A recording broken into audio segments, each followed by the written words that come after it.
Bonjour et bienvenue dans un nouvel épisode de Comics Code, un épisode dans lequel on va parler du dernier festin de Rubin, la dernière création de Ramvi et Felipe Andrade. Le dernier festin de Rubin, qui vient de sortir en grand format chez Urban Comics, c'est donc le nouvel album de Ramvi et Felipe Andrade, les auteurs de Toutes les morts de Laila Starr, qui d'ailleurs était la toute première vidéo que j'ai publiée sur cette chaîne. Elle est toujours là, donc n'hésitez pas à aller y jeter un œil. De quoi ça parle, le dernier festin de Rubin? Ça parle de nourriture. J'allais dire de bouffe, mais je crois pas que Rubin apprécierait le terme.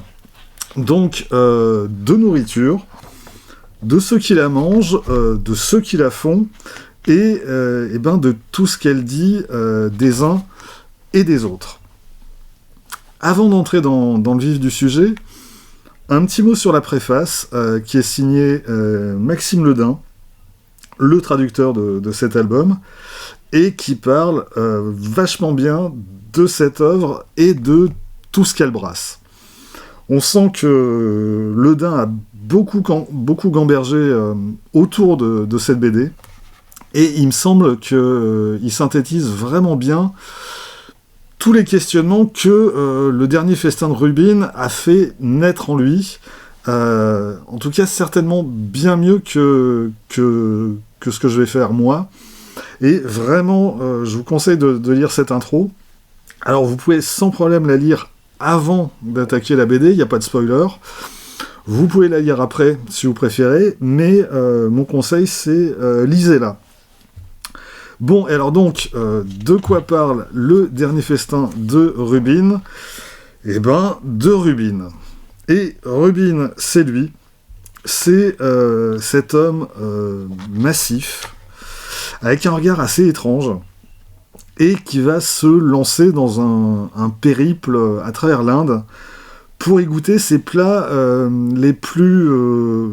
Alors je sais pas si on peut dire qu'il s'agit des meilleurs plats indiens ou des plats les plus typiques du pays. En vrai, j'y connais à peu près rien à la cuisine indienne, sortie des naans fromage et du butter chicken. Disons que Rubin va aller à la rencontre de ceux qui ont porté certaines recettes culinaires au rang de l'excellence. Et alors il va pas faire la tournée des restaurants les plus prestigieux. Il va aller chercher ses plats dans les quartiers les plus populaires, dans les baraques qui sont installées sur le bord des routes, vraiment dans les coins les plus reculés du pays. Et Rubin va pas faire ce voyage seul.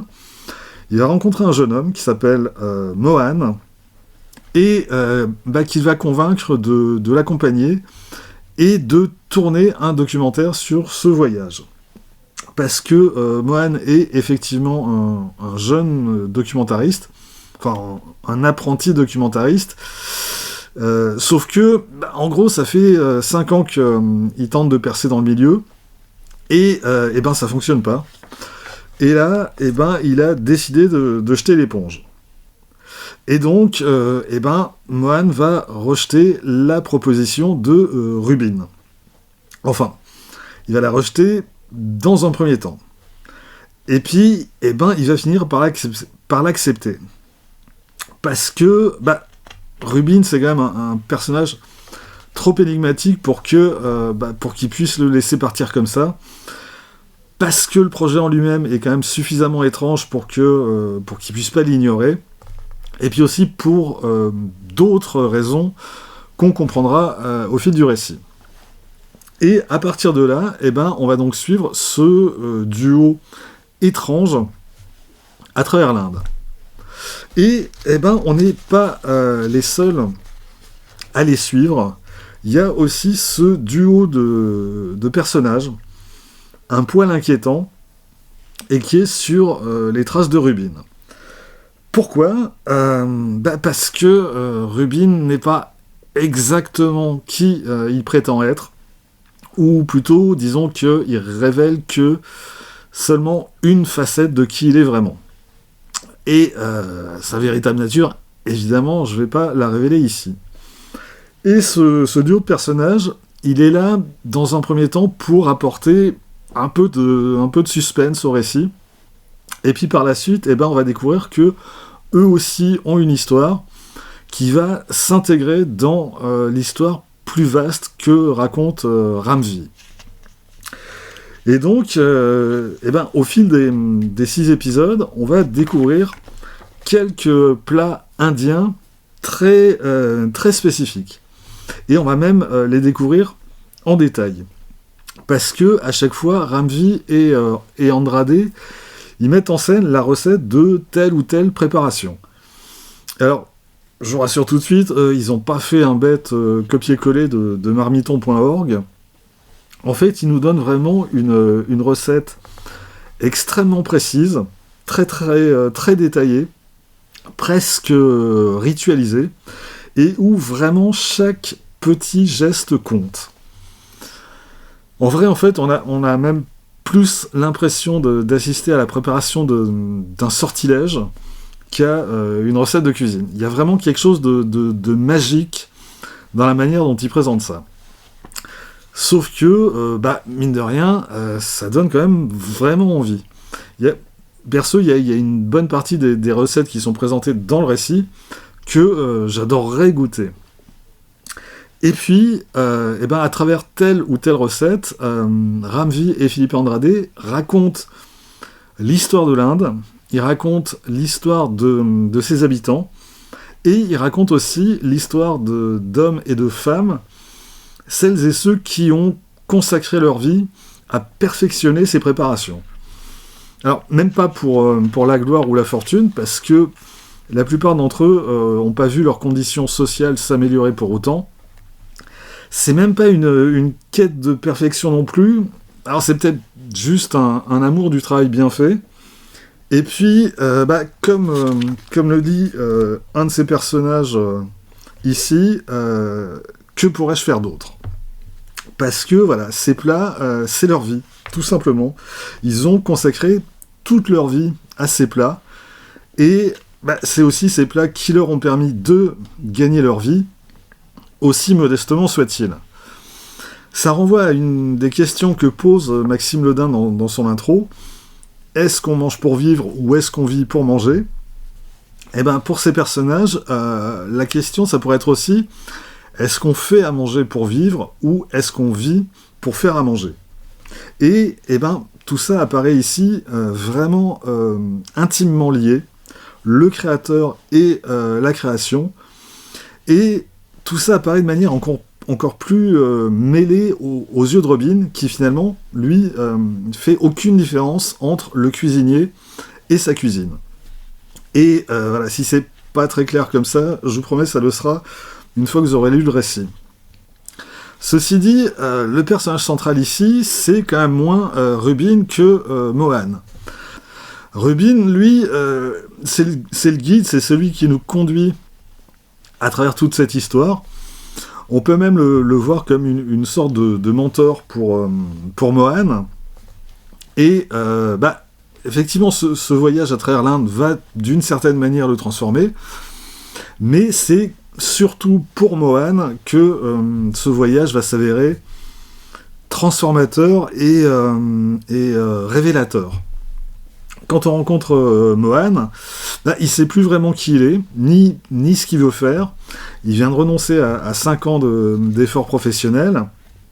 Et puis, il y a des blessures intimes qu'on va découvrir au fur et à mesure du récit. Et voilà, ce voyage qu'il va entamer va le transformer profondément. Il va lui permettre de renouer avec quantité de choses, à la fois avec son passé et avec son avenir. Bref, à travers cette histoire de quête culinaire, Ramvi et Philippe Andrade racontent une histoire de vie et de mort, et on renoue finalement avec les thématiques qui étaient déjà abordées dans toutes les vies de Laila Starr. Alors, il y a encore vraiment beaucoup de choses à dire sur ce titre, mais bon, avant tout, je vais éviter de spoiler quoi que ce soit. Donc, pour le reste, je vous laisse faire le chemin vous-même, dans le cas où j'aurais réussi à vous donner envie de lire ce livre. Un mot quand même sur Philippe Andrade, parce que la réussite du dernier festin de Rubin lui doit aussi beaucoup. Andrade dessine, et il se charge aussi des couleurs, avec l'assistance de Inès Amaro. Et vraiment, j'adore ses planches. Il a un trait vraiment minimaliste. Il n'est pas du tout dans la finition. Il y a quelque chose de très instinctif dans son dessin, que moi je trouve assez fascinant. Alors, c'est vrai que si on se focalise sur tel ou tel détail, effectivement, ça peut paraître assez sommaire. Et pourtant, quand on considère l'ensemble de la planche, je trouve que ça donne quelque chose de remarquablement cohérent. Et puis, autre point fort, il me semble aussi qu'il retranscrit formidablement bien les émotions de ces personnages. Et c'est un point crucial pour cette histoire. Si on ne perçoit pas les émotions des personnages, l'histoire ne peut pas fonctionner. Voilà, je m'arrête là. Mais vraiment, le dernier festin de Rubin, c'est une lecture que je recommande. Vraiment. C'est donc sorti dans la collection Urban, en grand format 21 par 32 cm.